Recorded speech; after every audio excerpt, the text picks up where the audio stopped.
of this hour. He's a former Conservative Party leader, also former Work and Pensions Secretary, Sir Iain Duncan Smith. Good morning to you.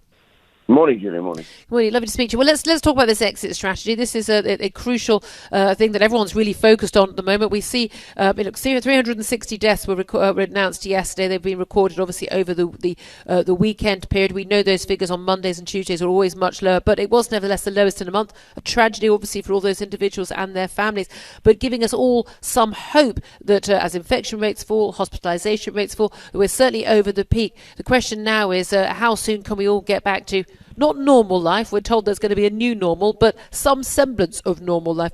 What did you hope to hear from, or what do you still hope to hear from in the coming days from the Prime Minister, Boris Johnson, now he's back at work, about how we will try to establish our new normal outside our homes? Well, Julie, actually, it's really important. I think two things in the course of this. I actually expected to hear, I think, what he gave us yesterday, which was he is continuing with the existing lockdown, but then the important two bits that he then said were, in the coming days, we will set out with transparency and openness what we will do with regards to unlocking. And the other bit was that he was very clear that there would be a plan and people would understand what that plan was. And I wrote I was involved with a paper with Gerard Lance and Professor Omerod, who are both very distinguished economists, about a week and a half, 2 weeks ago. And we laid out a traffic light system, and that got much debated, which is where some of the economy is opened, and then you pause while you take stock of how that works, look at the transport systems and so on. And then so it goes red, amber, green. But the new normal, all the way through that until you have antivirals and or vaccinations are the key. And I think that's exactly where the government will go. And can I just say one thing? The other bit which is really important is this debate about whether we should open up, unlock the lockdown or save lives is the false dichotomy. Yeah. Honestly, it's all about saving lives, because a crashed economy will kill many, many people. And it's really important we understand that whilst we've been in lockdown for, 5 weeks now, the reality for us is that this economy does have to start moving again. Otherwise, we won't be able to support the people in work.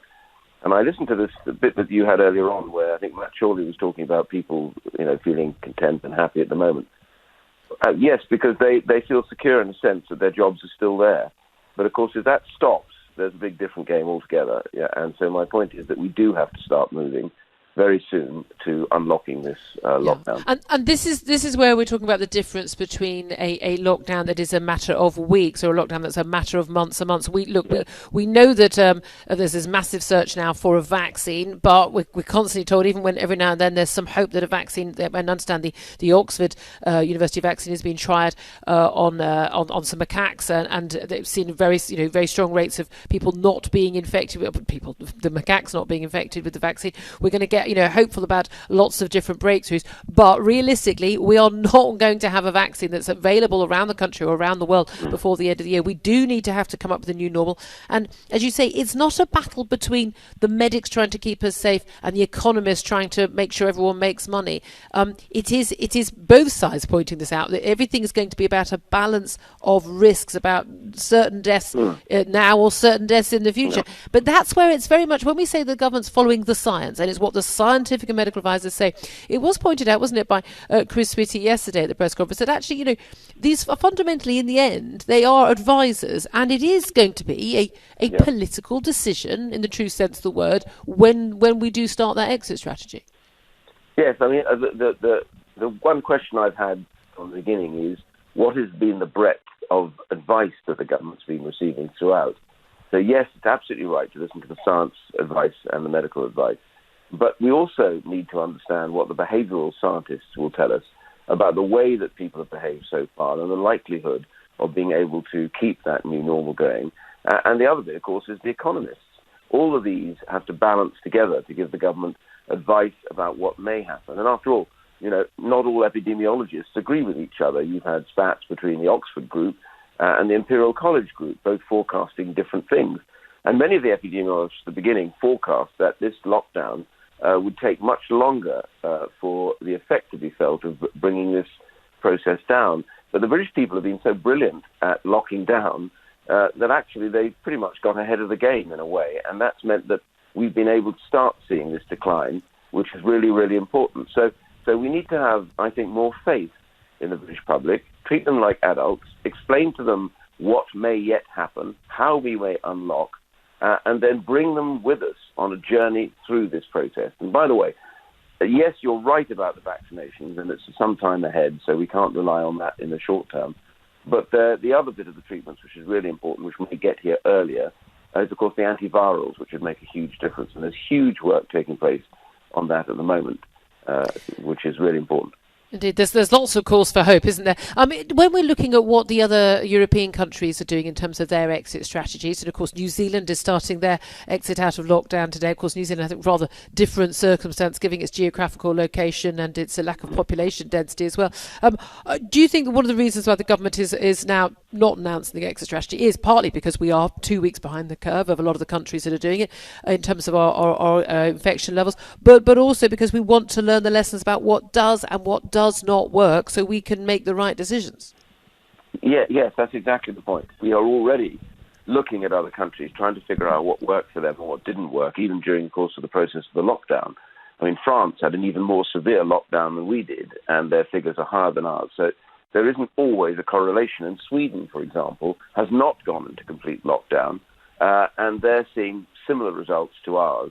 You were talking earlier on about what would happen with bars and restaurants. Well, in Sweden, they've allowed people to enter those, but they've said, people you can't stand at the bar, you can't crowd there. The rules are you have to be sitting at a table separated from others, and that has to be policed. So the whole process, there are plenty of lessons to learn. Can I just say one big lesson we've got to learn is that our ridiculous addiction to China has now got to stop, and we have got to review across the whole of the free world just exactly how we got ourselves into this position, where we have treated an authoritarian, despotic regime as though it were some kind of freedom-loving organization, and rushed to them to buy things, to get things produced, to the extent now that this that broke out in China, who clearly falsified their figures originally, did not declare this earlier because, as I pointed out recently, they desperately wanted this trade deal with America.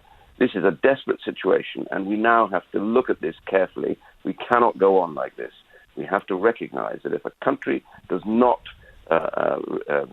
support the rule of law, human rights, and full freedom of information, then we simply cannot deal with them in the way that we've been dealing with them. Because I think a lot of people would be echoing that. Can I also ask you, just finally, Sir Duncan Smith, about, I suppose, the public's reaction to the government and indeed to the media? We've seen some polling showing that, obviously, lots of trust in the NHS, in Professor Chris Whitty. I'm sure he will be a Sir eventually, Chris Whitty and others, and indeed in Boris Johnson, but actually a lack of trust, in particular, in television and newspaper journalists. I didn't see any figures for radio journalists. I like to think that we'd be trusted a little bit more. But what do you make of some of the media coverage? Let's ignore what people on social media are doing. They're a tiny percentage of the population, not necessarily representative, as general elections and referendum results might suggest. But what do you make generally of the media coverage and the questioning of the government's policies? Well, I come back to a point that I made earlier on. I think the British public are much smarter than the media sometimes think. For example, they know, and I've been working with my constituents endlessly on businesses, try and get them loans, to talk to shopkeepers, the whole process. And what I find is they get it. They understand that nothing is perfect here. We are dealing with an unprecedented pandemic. We've never had to do this before, and this is a crisis on a huge scale, and the government is trying its very hardest to get things done. And they're not always going to get things right, and they have much more tolerance for that. What I think and I noticed the polling shows that the media has sunk to a level that is a minus about 20 or 30 in the public's opinion. And I think that it shows to me that sometimes, I think, the media has tended to try and fly on a headline line, which gives them some kind of immediate coverage, when in actual fact what the public want is perspective. And I keep saying on interviews, can we please show some perspective on PPE? Yes, it's not perfect. Yes, there's a struggle to get it out there. But every other country in the developed world is doing exactly the same and having exactly the same problems. there is only so much out there that you can get hold of at any time, and everybody else is trying to do the same. I find that constituents, they get it. They understand the problem. They wish it were better at times, but they also understand that this is not perfect. We are dealing with something that was created tens of thousands of miles away, and we're now the recipients of, and it wasn't our fault. So, yes, I think perspective is the problem for the media at the moment. It's too often these things are discussed, particularly, I think, sometimes on the big broadcast programs, and they don't tell you what everybody else is doing at the same time and how difficult it is for them.